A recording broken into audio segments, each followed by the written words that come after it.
हाँ बेटा, तेरी बच्ची को कुछ नहीं होगा। बच्ची को बचा लो। हाँ हाँ, कुछ नहीं होगा। चल चल, तू माता रानी पे विश्वास रख बेटा। भैरव, भैरव, इस कन्या पर अत्याचार मत कर भैरव। देख भैरव, रुक जा भैरव। भैरव, भैरव बच्ची दे दे। मैं आपके आगे हाथ छोड़ती हूँ, प्लीज मेरी बच्ची को मत मारो, मत मारो प्लीज। मैं इसे मार नहीं रहा हूँ, मैं तो आने वाले संकटों से इसे मुक्ति दे रहा हूँ। मैं मुक्तिदाता हूँ। मैं मुक्तिदाता हूँ। मैं मुक्तिदाता हूँ। नहीं। भैरव रुक जा, ऐसा अनर्थ मत कर भैरव। छोड़ दे भैरव, इसे छोड़ दे। हे माता भवानी, ये जगत जननी जगदम्बे, आप ही मेरी बेटी को बचाओ, मेरी बेटी को बचा लो माँ, बचा लो मेरी बेटी को। रुक जा भैरव, रुक जा।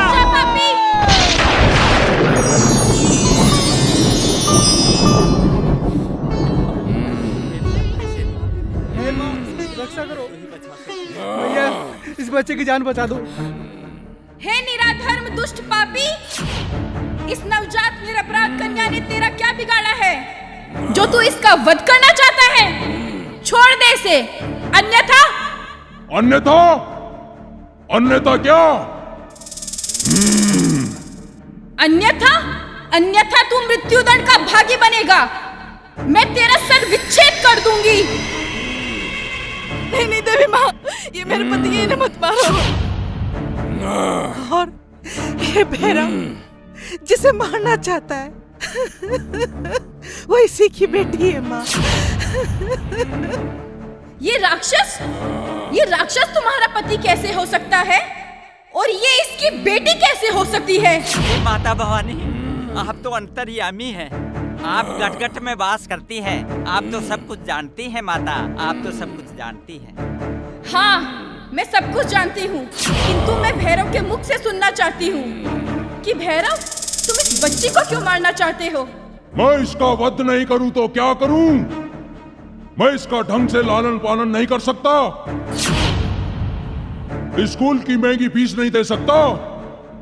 आजकल छोटी छोटी बच्चियों के साथ दुष्कर्म करके उनकी हत्या कर दी जाती है।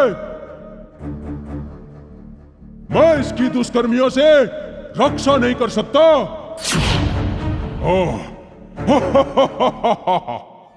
मैं मुक्तिदाता हूं। और अगर ये बच भी गई तो उस शिक्षा के लिए पैसे कहां से लाऊंगा? कम पढ़ी लिखी होने के कारण अच्छा घर बार नहीं मिलता, और अगर मिल भी गया तो दहेज के लिए पैसे कहां से लाऊंगा? बिना दहेज के अगर शादी कर भी दी तो वो लोग इसे जलाकर मार देंगे। जब इतने कष्ट उठाकर इसे मरना ही है तो मैं इसे क्यों नहीं आज ही मार दूं? नहीं बेटा, ये तुम्हारी सोच गलत है।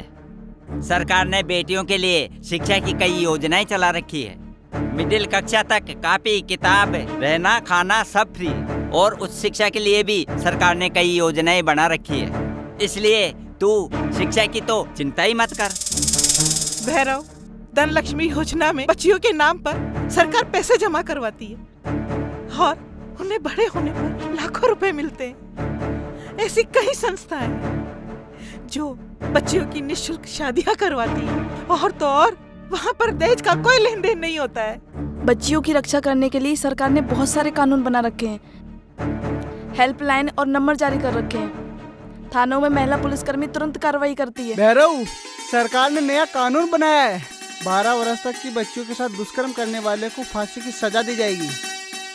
अखबार में आज ही खबर छपी है, एक अपराधी को फांसी की सजा सुनाई गई है। हाँ भैरव, हम सबने सुबह ही वो खबर पढ़ी है। भैरव, वैसे तो कानून सबके लिए समान है, किंतु कुछ दुष्ट प्रवृत्ति के लोग धन व बल की सहायता से कानून से बच निकलते हैं। ऐसे पापियों को सजा हम देते हैं। नहीं, आप लोग कोई सजा नहीं देते, आप लोग ही सजा देने लगते तो धरती पे कहीं पाप कर्म ही नहीं होता। आपके यहाँ तो अंधेर ही अंधेर है। नहीं भैरव, हमारे यहाँ देर हो सकती है किंतु अंधेर नहीं, क्योंकि हम जो सजा देते हैं वो कर्म व पापों पर आधारित होती है। जो दुष्ट पापी बच्चियों के साथ अत्याचार करते हैं, दुष्कर्म जैसा जघन्य अपराध करते हैं, स्त्रियों के साथ दुराचार करते हैं और उन्हें प्रताड़ित करते हैं, हम ऐसे पापियों का सामाजिक व आर्थिक आधार समाप्त करके उन्हें असाध्य रोगों से ग्रसित कर देते हैं। वह असाध्य रोगों से ग्रसित होकर तिल तिल कर मृत्यु को प्राप्त हो जाता है। मतलब जो असाध्य ग्रसित बीमारी से पीड़ित हैं, उन्हें आपने सजा दी है? हाँ भैरव, इसे ही अप्रत्यक्ष सजा कहते हैं। तुमने अपने आसपास ऐसे अपराधी व पापी लोगों को देखा होगा जो ऊपरी रूप से तो खुशी का दिखावा करते हैं किंतु भीतर से बहुत दुखी होते हैं तथा इनका अंत बहुत ही बुरा होता है। ओह, इसका मतलब मैं बहुत बड़ा पाप करने जा रहा था। हाँ भैरव, अपने ही जन्मदाता पिता द्वारा हत्या करना अक्षम्य पाप की श्रेणी होता है। भैरव, कन्या जननी बनकर सृष्टि की रचना करती है। यही धन की देवी स्वरूपा लक्ष्मी है, यही ज्ञान दात्री सरस्वती है और यही शक्तिदायिनी दुर्गा का रूप है। यदि कन्या ना हो तो इस संसार की कल्पना ही निरर्थक है। भैरव, अगर मेरे माँ बाप ने भी यही सोचा होता तो मैं कैसे होती, और अगर मैं नहीं होती तो कैसे होता, और अगर शीतल नहीं होती तो तेरी शादी किससे होती? जरा सोचिए, आज दुनिया में ऐसा कौन सा क्षेत्र है जिसमें लड़कियों ने अपने खानदान, परिवार और देश का नाम रोशन नहीं किया है। इन्हें मौका तो दीजिए। मामा, मैं भी तो एक बेटी हूँ, मुझे तो आज तक कोई परेशानी नहीं हुई, फिर इसे कैसे हो सकती है? भैरव, अब समय बहुत बदल गया है, तू भी अपने आप को बदल बेटा। भैरव, अपने अंदर के राक्षस को शांत कर। राक्षस प्रवृत्ति ही पापों की जननी है। सचमुच मैं बहुत बड़ा पाप करने जा रहा था। आप लोगों की बातों से मेरी आंखें खुल गई। मुझे क्षमा करो हे देवी, हे जगदम्बे। क्षमा हमसे नहीं, तुम्हारे पुत्री से मांगो भैरव, यही तुम्हें पापों से मुक्त कर सकती है। तुम्हारा कल्याण हो।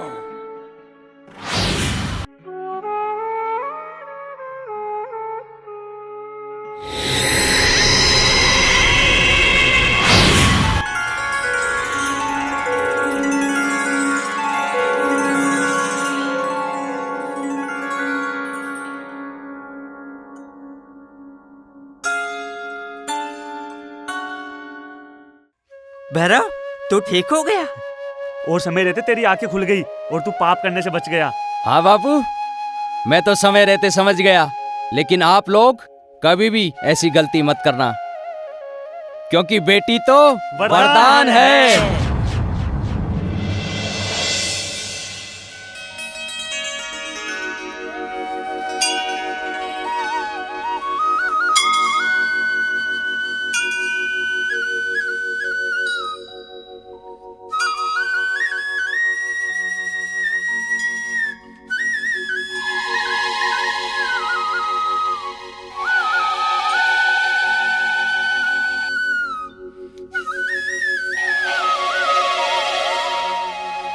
अरे बलबीर, क्या हुआ?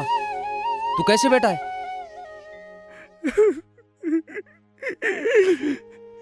भैरव, सब कुछ लूट गया, बर्बाद हो गया मैं। अरे हुआ क्या है बलवीर, ये तो बता।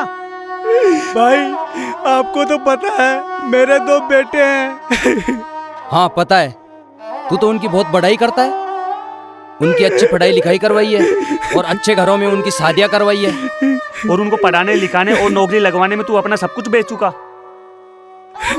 एक पुश्तैनी मकान बचा था, वो भी आज बिक गया। मतलब? मेरे बेटे बहू आए थे, घर बेचकर अपना अपना हिस्सा लेकर चले गए। और तुम्हें क्या मिला? मुझे कुछ नहीं, बेसहारा दर दर की ठोकरें खाने के लिए छोड़ गए। क्या? वो ऐसा कैसे कर सकते हैं? वो ऐसा कर गए भैरव। आज मुझे बहुत पछतावा हो रहा है। काश मेरे भी एक बेटी होती तो आज मुझे ये दिन नहीं देखने पड़ते। मुझे मेरे बेटों पर बहुत गुमान था, आज टूट गया भैरव। बलवीर, लोग समझते नहीं है, बेटी किस्मत वालों के घर ही पैदा होती है। पिछले जन्म में अच्छे पुण्य किए होते, उन्हीं के घर बेटी पैदा होती है। आप ठीक कह रहे हो, जरूर मैंने कुछ पाप किए होंगे, इसलिए मुझे बेटी नहीं हुई। सब कुछ होते हुए भी आज बेघर, बेसहाय, अनाथ हो गया। नहीं अंकल, आप हम सबके होते हुए अनाथ कैसे हो सकते हैं? ये कौन है? ये रोशनी, मेरी बेटी। बेटी? वो जिसे तू... वो बात तू मुझे याद मत दिला, मुझे गलानी होती है, अपने आप पर शर्म आती है मुझे। तू तो इससे मिल, ये मेरी प्यारी बेटी रोशनी। इसने पढ़ाई पूरी कर ली और अब बेसहारा लोगों के लिए एक एनजीओ चलाती है, जिसमें इसके काम में सब लोग सहयोग करते हैं। बड़ा नेक काम करती है बेटी। अंकल, आप पापा के दोस्त हैं ना? हाँ, बचपन का। तो आप अपने आप को बेसहारा और अनाथ बिल्कुल भी ना समझें। आप इस परिवार के मेंबर हैं, ओके? ओके बेटी, सच में बेटियां तो वरदान है। हाँ।